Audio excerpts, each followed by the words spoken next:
నూలు నూలులో శతాబ్దాల గౌరవం, పట్టు పరంపరకు ప్రతీక, సంప్రదాయానికి శాశ్వత చిరునామా సఖీ. నమస్తే, వెల్కమ్ టు సుమన్ టీవీ. నేను మీ కృష్ణవేణి. అక్షయ తృతీయ ఈ మాట వినగానే ఫస్ట్ అందరూ చేసే పని బంగారం కొనాలి అని.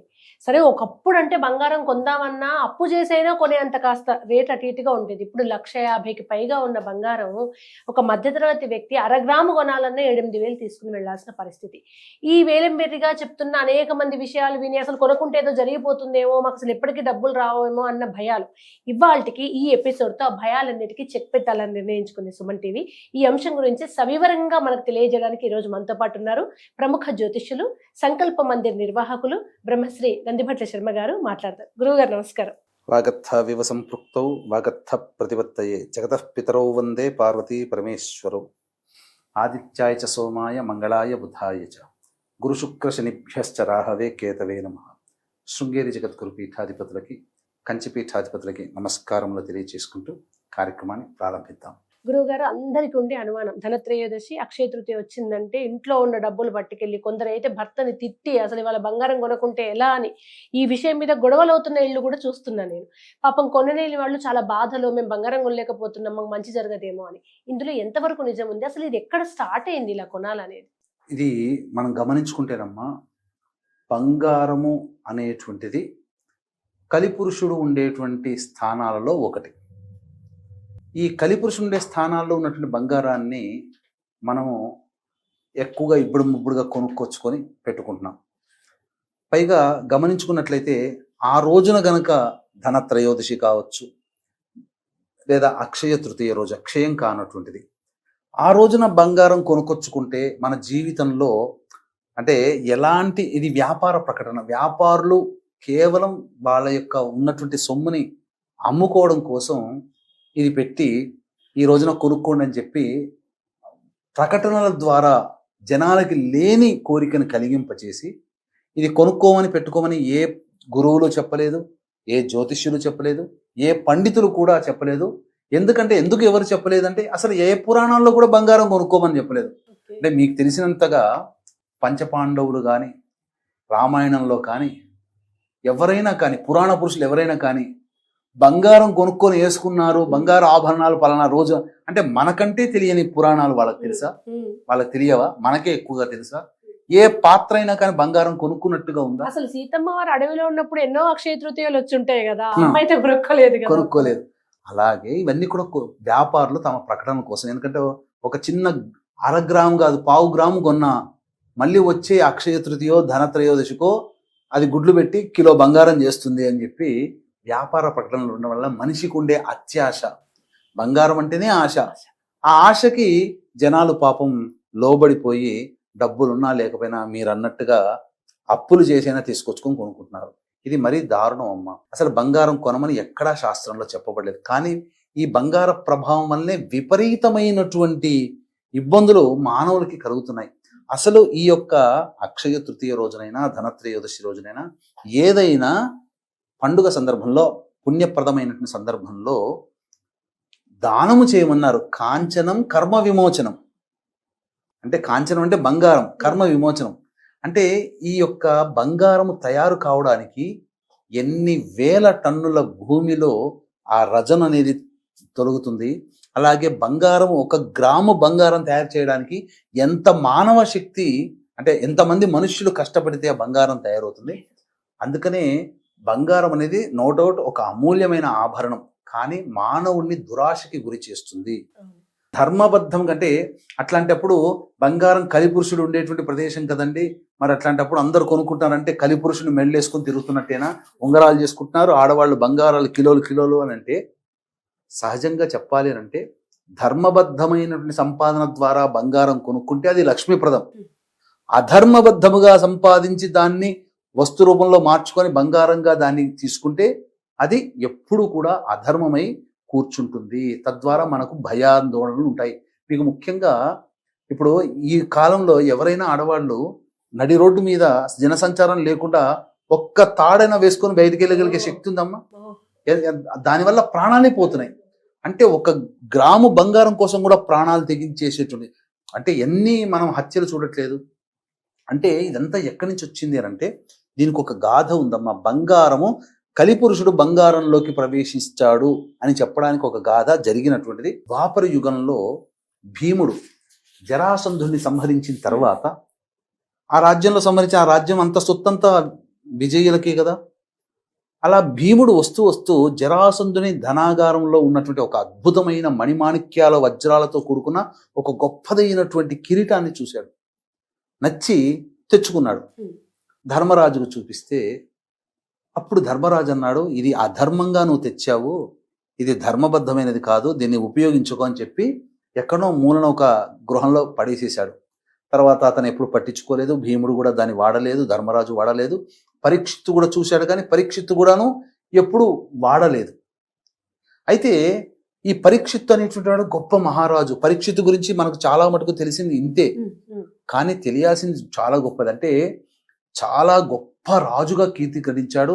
ప్రజల్ని కన్నబిడ్డల్లా ధర్మంగా పాలించాడు. అందుకని ఆ పరీక్షిత్తు పరిపాలిస్తున్న సమయంలో ద్వాపర యుగాంతం అవుతుంది, కలిపురుషుడు రావాలి. కలిపురుషుడు రావడానికి ప్రవేశం జరగట్లేదు.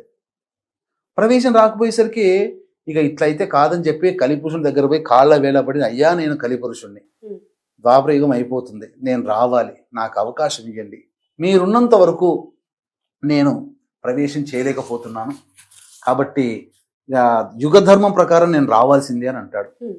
అంటే అప్పుడు ఏం చెప్పాడంటే, సరే నీవు ఎక్కడెక్కడ ఉండాలి, జూదం జరిగే చోట, మద్యపానం సేవించే చోట, అహింస ఉండే చోట, అత్యాశ ఉండే చోట, అధర్మం ఉండే చోట, ఈ 5 చోట్లలో నీకు ఆ స్థానం ఇస్తున్నాను. ఇక నా రాజ్యంలో కాదు, అంటే నా రాజ్యం అంటే ఈ భూమి అంతా ఆయనదే ఒకప్పుడు, ఈ భూమి మీద నువ్వు ఎక్కడ ఇవి ఉంటాయో అక్కడికి వెళ్ళు అని అంటాడు. అన్న తర్వాత కలిపురుషుడు ప్రవేశం జరిగింది. ఇలా జరిగినటువంటి సందర్భంలో చాలా చోట్ల కలిపురుషుడు ప్రవేశం చేశాడు. ఒకానొక సందర్భంలో వేటకు వెళుతూ అక్కడ గృహంలో దాచబడ్డటువంటి కిరీటం ఉంది కదా, ఆ కిరీటాన్ని చూసి ఆనందపడి ముచ్చటగా వేసుకొని వేటకు బయలుదేరాడు. అప్పుడు వేసిన తర్వాత అతనిలో అత్యాశ, రాజు అనే దర్పము, కోపము, అతనిలో కలిపురుషుడు ప్రవేశం చేసేశాడు. ఎందుకంటే బంగారం అని అంటే అది ఒక ఆస్తి మొదటి నుంచి కూడా. అందుకనే ప్రపంచమంతా కూడా ఇప్పుడు డబ్బుని పక్కకు పెట్టి బంగారం మీదనే ఎక్కువగా నిల్వలు కేటాయిస్తుంది, బంగారం మీదనే ట్రేడింగ్ జరుగుతుంది. ఇది ఇప్పటి నుంచి కాదు, బంగారం అనేది అమూల్యమైన వస్తువు, యుగ యుగాల నుంచి ఉంది. ఈ సందర్భంగా వేసుకొని ఉండడం, ఆ రాజనే గర్వం ఎక్కి ఉండడం వల్ల ఇక ఆ సంబంధించినటువంటి మునీశ్వరుడు తపస్సు చేసుకుంటే నీళ్ళు అడిగితే ఇవ్వకపోవడము, చనిపోయిన పామును తీసుకొచ్చి పెట్టడము, అతని కుమారుడు శృంగి రావడం, శాపం ఇవ్వడం, తక్షకుని చేతుల మరణం, ఇవన్నీ జరిగిపోయాయి.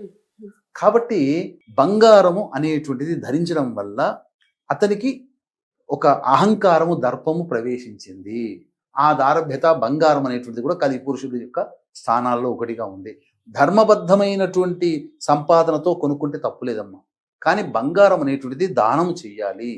అందుకనే మీకు ఇప్పటికీ కూడా గొప్పదైనటువంటి యాగములు, రాజసూయ, వాజపేయ, పౌండ్రిక, సోమయాగములు, ఇలాంటివి యాగాలు చేసినప్పుడు అక్కడ బంగారములు తులములుగా దానం చేసిన వాళ్ళని నేను చూశాను. వాజపేయి యాగం చేస్తుంటే బ్రాహ్మణులకు అందరికీ కూడా, వచ్చిన ఋత్వికులకు అందరికీ కూడా తులం బంగారం దానం చేశారు. ఇప్పటికీ ఋతువులకు సహజంగా కొంతమంది సువర్ణ దానం ఇస్తూ ఉంటారు. దానం అంటే ఆ సువర్ణ దానం ఇవ్వడం వల్ల కర్మదోషం తొలగిపోతుంది. అందుకనే ఈ యొక్క అక్షయ తృతీయ రోజున దానం చేయమన్నారు. అందరికీ మీరు అన్నట్టు శక్తి ఉండదు. కాబట్టి ఈ సందర్భంగా మనకు బంగారంతో సమానమైనటువంటిది దానం. అంటే అది బంగారమైనది విలువైన లోహం కాబట్టి దానితో సమానమైనటువంటి విలువైనటువంటి వెండి లోహాన్ని కానీ దానం చేయవచ్చు. అలాగే ప్రధానంగా ఆ రోజున సంబంధించినటువంటిది ఆ పుణ్యాన్ని సంపాదించుకోవడం. ఇప్పుడు అక్షయ తృతీయ వస్తుందమ్మా, 20వ తారీఖు రోజున చేసుకోవాలి. చాలా మంది 19వ తారీఖు అంటున్నారు, కానీ 19వ తారీఖు కాదు, 20వ తారీఖు రోజునే చేసుకోవాలి. ఉదక కుంభదానం చెయ్యాలి ఆ రోజున.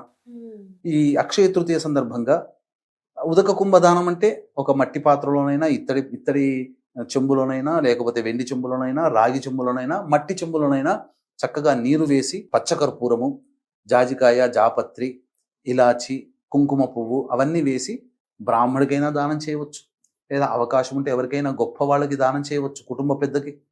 ఇంకా చెప్పులు, విసనకర్ర, మిఠాయిలు, లడ్డూలు, అలాగే చక్కటి చల్లగా ఉంచేటువంటిది కాటన్ వస్త్రము, ఇవన్నీ కూడా గంధము ఇవన్నీ కూడా దానం చేయవచ్చు. మజ్జిగన్నాన్ని దానం చేయాలి. పుణ్య కార్యక్రమాలు చేసుకోవాలి. అంతే తప్ప మీకు అందుకని గమనించుకుంటే బంగారం ఎవరి దగ్గర అయితే ఎక్కువగా ఉంటుందో వాళ్ళందరికీ కూడా ప్రశాంతత లేని జీవితాన్ని గడుపుతున్నారు. ఎప్పుడు ఎవరొక్కరు చేసిపోతారో ఆ లోపలతో దాన్ని భద్రపరుచుకోలేక అనేక రోగాలమయమైపోతుంది. ఒక్క బంగారు లేడితోనే కదా రామాయణం అంతా రావణ వధ జరిగింది. ఒక్క బంగారు వర్ణంలో కనబడ్డ లేడిని చూసి ఎక్కడా లేదా బంగారు లేడి నాకు కావాలని అంటే అక్కడి నుంచి మొదలైనటువంటిది రావణ వధ సంహారం అక్కడి నుంచి ప్రారంభమైంది. అప్పటి వరకు రావణుడు అనే చర్చే లేదు సీతారాముల మధ్య. అప్పటి నుంచి ప్రారంభమైంది. అంటే బంగారం అనేటువంటి దానికి అంతటి విశిష్టత గొప్పతనం ఉంది. అలాగే బంగారంతో చేసుకున్నటువంటి శివలింగాన్ని అభిషేకం చేసిన గొప్ప పుణ్యప్రదం, బంగారంతో చేసిన విగ్రహాన్ని పూజించిన గొప్ప పుణ్యప్రదం. ఎందుకంటే విలువైన లోహము, అమూల్యమైనటువంటి లోహము చేసినటువంటి ప్రతిమలని పూజించడం కూడా. అందుకని ఈ రోజుల్లో చాలా మంది పెద్ద పెద్ద కుటుంబాలలో, ధనవంతుల కుటుంబాలలో షోకేస్లలో కూడా మంచిగా చక్కగా ఫ్రేమ్లు కట్టించుకుని ఆ ఫ్రేమ్లో బంగారంతో చేసినటువంటి దేవతామూర్తుల్ని పెట్టుకొని ప్రతిరోజు ఇంట్లో పూజ చేసుకుంటారు. ఒక గొప్పగా అమూల్యమైన వస్తువుగా ఇంట్లో పెట్టుకుంటారు. ఇలా చేసుకోవచ్చు. అంతే తప్ప ఈ అక్షయ తృతీయ రోజునే బంగారం కొనాలని ఎక్కడా లేదో దయచేసి వీక్షించేటువంటి సుమన్ టీవీ ప్రేక్షకులు కూడా బంగారాన్ని కొనమని ఎక్కడా చెప్పలేదు. కావాలైతే బంగారాన్ని కొని దానం చేయమన్నారు, కానీ కొని తెచ్చి ఇంట్లో పెట్టుకోండి అని మాత్రం ఎక్కడా చెప్పలేదు. కాబట్టి ఇటువంటి విషయాన్ని అందరూ దృష్టిలో పెట్టుకోండి. అంతేకాకుండా ఈ యొక్క సంబంధించినటువంటి అక్షయ తృతీయ రోజున మన పీఠమాధురంలో దేవతానుగ్రహం కోసమై అరుణాచల క్షేత్రంలో సర్వదోష నివారణ పూజల హోమాలలో భాగంగా నవగ్రహ పాశుపత హోమము, మృత్యుంజయ హోమం, రుద్ర హోమం, సుదర్శన హోమము, లక్ష్మీ మూలమంత్ర సంపుటిత లక్ష్మీ సూక్త హోమాన్ని జరిపించి శక్తిపాతం చేసినటువంటి కరుంగలి మాల ఉచితంగా ఇవ్వడం జరుగుతుంది. అవకాశం ఉన్న వాళ్ళు స్క్రీన్ పై కనిపిస్తున్నటువంటి నెంబర్కి కాంటాక్ట్ చేసి మీ గోత్రనామాదులు 19వ తారీఖు రాత్రి 9 గంటల లోపల నమోదు చేసుకోవచ్చు. చక్కగా వివరించారు గురువు గారు, ధన్యవాదాలు. సర్వం శ్రీ ఉమామహేశ్వర పరబ్రహ్మార్పణమస్తు.